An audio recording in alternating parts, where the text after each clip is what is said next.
ಈ brothers validity ಎಲ್ಲಿ ತನಕನೋ ನಮಗಂತೂ ಗೊತ್ತಿಲ್ಲ. ಇನ್ನು ಸಿದ್ದರಾಮಯ್ಯನವರೇ 5 ವರ್ಷವೂ ಕೂಡ ಸಿಎಂ ಅನ್ನೋ ಅವರ ಪುತ್ರ ಯತೀಂದ್ರ ಅವರ ಸ್ಟೇಟ್ಮೆಂಟ್ಗೆ ಸಂಬಂಧಪಟ್ಟಂತೆ ಆ ಹೇಳಿಕೆ ಎಷ್ಟು ಸರಿ ಎಷ್ಟು ತಪ್ಪು ಅಂತ ನಾನು ಹೇಳಲ್ಲ ಅಂತ ಲಕ್ಷ್ಮೀ ಹೆಬ್ಬಾಳ್ಕರ್ ಕೊಟ್ಟಿರೋ ಸ್ಟೇಟ್ಮೆಂಟ್ ಇದು.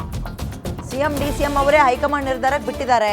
ಹೈಕಮಾಂಡ್ ಹೇಳೋದು ನಾವೆಲ್ಲರೂ ಕೇಳ್ತೀವಿ, ಗೊಂದಲಕ್ಕೆ ಎಡೆ ಮಾಡಿ ಕೊಡಬಾರ್ದು ಅಂತ ಹೇಳ್ತೀನಿ ಅಷ್ಟೇ. ನಾನು ಯತೀಂದ್ರಗೆ ನೋಟಿಸ್ ಕೊಡೋ ವಿಚಾರದ ಬಗ್ಗೆ ನೋ ಕಾಮೆಂಟ್ ಅಂತ ಬೆಳಗಾವಿಯಲ್ಲಿ ಸಚಿವೆ ಲಕ್ಷ್ಮೀ ಹೆಬ್ಬಾಳ್ಕರ್ ಕೊಟ್ಟಿರುವ ಸ್ಟೇಟ್ಮೆಂಟ್. ಸಾಕಪ್ಪ, ಹಿಂಗೆ ಹೇಳಿದ್ರೆ ಸಾಕು. ಅವರಿಬ್ಬರೇ ಸುಮ್ಮನಿದ್ದಾರೆ. ನಾವುಗಳು ತೀರ್ಮಾನ ತಗೊಂಡ್ರೆ ಏನಾದರೂ ಆಗುತ್ತಾ, ಬದಲಾವಣೆ ಆಗುತ್ತಾ?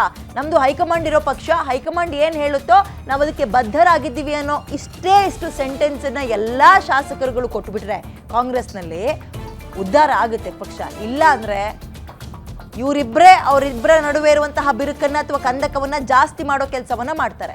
Very simple. ಲಕ್ಷ್ಮೀ ಹೆಬ್ಬಾಳ್ಕರ್ ಅವರು ಹೇಳಿರೋ ಹಂಗೆ ಹೈಕಮಾಂಡ್ ಪಕ್ಷ ಅವ್ರು ಏನು ಹೇಳಿದ್ರು ಕೇಳ್ತೀವಿ ಅಂತ ಹೇಳ್ಬಿಟ್ರೆ ಸಾಲ್ವ್ ಆಗೋಗುತ್ತಲ್ಲ ಸಮಸ್ಯೆ.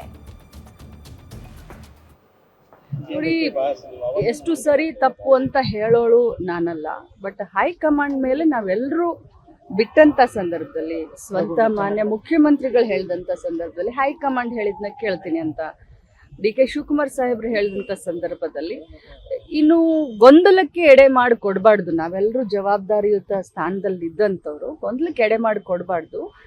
ಅವ್ರು ಏನು ಹೇಳ್ತಾರೋ ಅದನ್ನ ಅವರಿಬ್ರು ಕೇಳ್ತಾರೆ. ಹೈಕಮಾಂಡ್ ಏನು ಹೇಳುತ್ತೋ ಪ್ರತಿಯೊಬ್ರು ನಾವು ಕೇಳ್ತೀವಿ. ಸೊ ಗೊಂದಲಕ್ಕೆ ಎಡೆ ಮಾಡಿ ಕೊಡಬಾರ್ದು ಅಂತ ಇಷ್ಟು ಹೇಳಿ.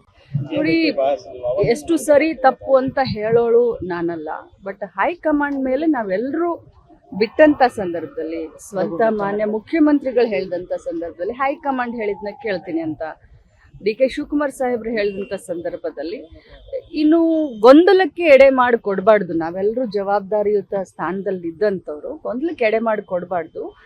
ಅವ್ರು ಏನು ಹೇಳ್ತಾರೋ ಅದನ್ನ ಅವರಿಬ್ರು ಕೇಳ್ತಾರೆ. ಹೈಕಮಾಂಡ್